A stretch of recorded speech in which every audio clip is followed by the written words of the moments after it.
Who was Melchizedek?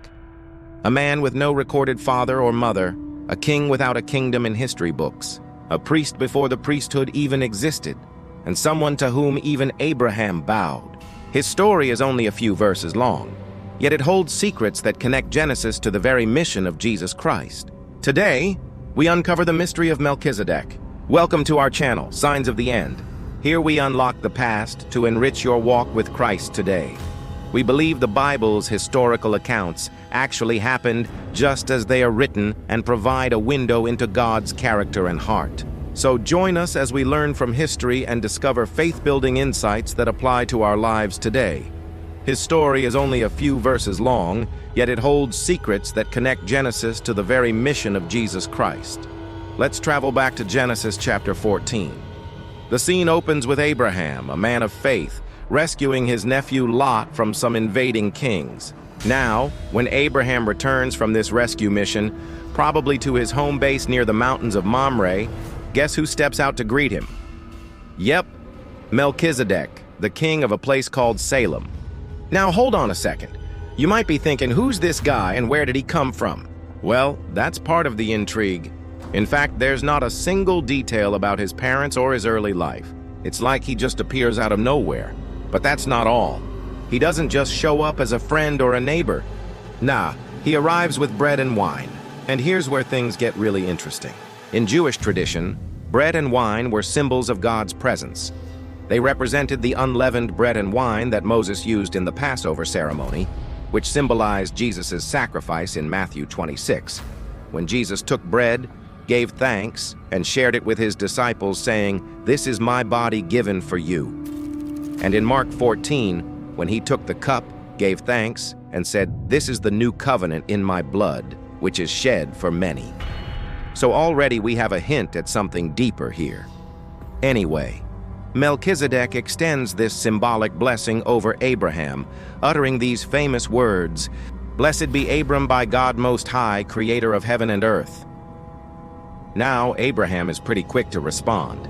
He shows honor to Melchizedek, and his response is remarkable. He gives him a tenth of everything, showing that he recognizes Melchizedek's authority and the sacredness of what's happening here. So what exactly is going on here? Who is Melchizedek, and why does he bless Abraham? To understand Melchizedek's message to Abraham, let's first explore the meaning of his name. Melchizedek means King of Righteousness, with Melech meaning king and Tzedek meaning righteousness. This title paints a picture of a righteous leader, someone who embodies justice and fairness.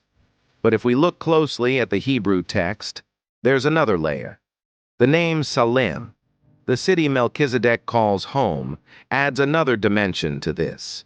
Salem, meaning peace, beautifully combines with the meaning of Melchizedek's name to give us King of Peace. This title holds immense significance because it reappears later in messianic prophecies in Isaiah 9:6, where the coming Messiah is foretold to be named Wonderful Counselor, Mighty God, Everlasting Father, Prince of Peace. This echoes the words of Melchizedek, linking him in a prophetic chain to the Messiah. The title, King of Righteousness, King of Peace, is a beautiful foreshadowing of Jesus Christ. And it's not just the meaning of the names that speaks to this. If we delve deeper into Melchizedek's actions, we see further connections to Jesus. Remember, Melchizedek is introduced just after Abraham has shown great faith. God had tested Abraham's faith time and again, and now in this moment, Abraham recognizes the divine hand in his victory. In the same way, Melchizedek, in his role as a priest, is offering a kind of foreshadowing of Jesus' priesthood. This foreshadowing is evident in Psalm 110, a psalm attributed to David. In the midst of this psalm, David pens these profound words, "You are a priest forever in the order of Melchizedek." Now, why would David link himself to a priest from the time of Abraham? This is crucial because it shows continuity. The priesthood of Israel, traditionally traced back to Aaron and Levi, is not the only form of priesthood God has ordained. There's another order, the order of Melchizedek, which David acknowledges and to which he sees himself belonging. Fast forward to the New Testament, specifically to the book of Hebrews, and we see this revelation unfold further. Hebrews chapter 7 tells us that Melchizedek was a priest of the Most High God and king of Salem, just as we read in the Old Testament. But then comes a stunning declaration. Without father or mother, without genealogy, without beginning of days or end of life, we can only say that he has been made like the Son of Man. What's amazing here is how Melchizedek seems to fit the description of Jesus Christ. Melchizedek appears suddenly without a known family tree, just as Jesus is described in his miraculous conception, and the statement, "He has been made like the Son of Man," echoes Christ's humanity. Let's think about it. Jesus is both fully God and fully human. Melchizedek, though mysterious, seems to reflect this duality. He's a priest, which points to his divine nature, and he's a king, which points to his humanity. Remember, Jesus is also called the King of Kings and Lord of Lords in Revelation 19:16. Moreover, the bread and wine Melchizedek presented symbolized Jesus' sacrifice, and the fact that Melchizedek is called a king and a priest strengthens the connection to Jesus, who is both a priest and a king. The bread and wine were symbols of the Eucharist, and Melchizedek is called a king and a priest, just as Jesus is both a priest and a king. All of this leads us to an intriguing question. Is Melchizedek Jesus himself? The idea that Melchizedek was an appearance of Jesus before his earthly birth is supported by several Christian writers in the early centuries. This view finds support in the words of the Apostle Paul in Hebrews 6, where Melchizedek is described as having been made like the Son of Man. Let's consider the broader context of Hebrews 6.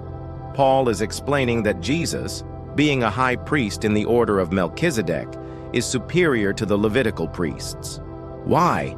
Because he belongs to a more perfect order, has a greater priesthood and a better covenant. In other words, Jesus' priesthood is not just different, it's superior. And the reason for this superiority is that Jesus' priesthood is not based on lineage or ancestry, but on divine appointment. Just like Melchizedek. In fact, Melchizedek's priesthood is eternal. This is seen in the statement from Psalm 110 that says, "Jesus is a priest forever." Melchizedek's everlasting priesthood hints at the permanence of Jesus' sacrifice. It's a sacrifice that doesn't need to be repeated. Hebrews chapter 9 explains that under the Old Covenant, sacrifices had to be repeated again and again, year after year.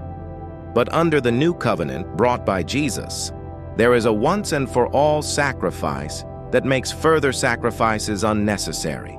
So whether Melchizedek was Jesus in a pre-incarnate form or simply a type pointing to Jesus, the mystery deepens our understanding of Jesus' identity and mission.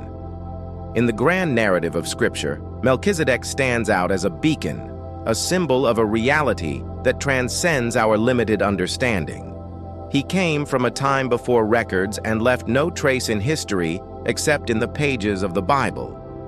Yet his legacy resonates across millennia, echoing in the very core of our faith. There are a few theories about Melchizedek. One view sees him as a real Canaanite ruler, who despite being surrounded by paganism, worshipped the one true God. Another perspective, popular in Jewish tradition, suggests that Melchizedek was Shem, the son of Noah and Abraham's ancestor, who according to some accounts lived for over 900 years and was still alive during Abraham's time. A third view, widely held by Christians, sees Melchizedek as a Christophany, a pre-incarnate appearance of Jesus Christ before his birth. Lastly, more mystical interpretations found in the Dead Sea Scrolls and Gnostic texts describe Melchizedek as a heavenly being, almost angelic in nature, who will serve as a judge in the last days. Regardless of which theory resonates most with you, one thing remains constant. Melchizedek's appearance in our story reminds us of God's transcendence. He moves in ways beyond our comprehension, orchestrating events and placing individuals on the path of history in ways that seem mysterious and yet deeply purposeful. The story of Melchizedek also underscores the universality of true worship. Even in a time when nations were divided and kings ruled with often questionable morality, there was a remnant that knew and worshipped the one true God. This should inspire us today, reminding us that God's people can be found in every corner of the world, united in their faith, despite cultural differences. Finally, the life of Melchizedek, whatever its exact nature, points us towards the ultimate fulfillment in Jesus Christ. From the title, King of Righteousness, King of Peace, to his role as a priest-king and his symbolic offering of bread and wine, Melchizedek's life foreshadows Jesus' mission.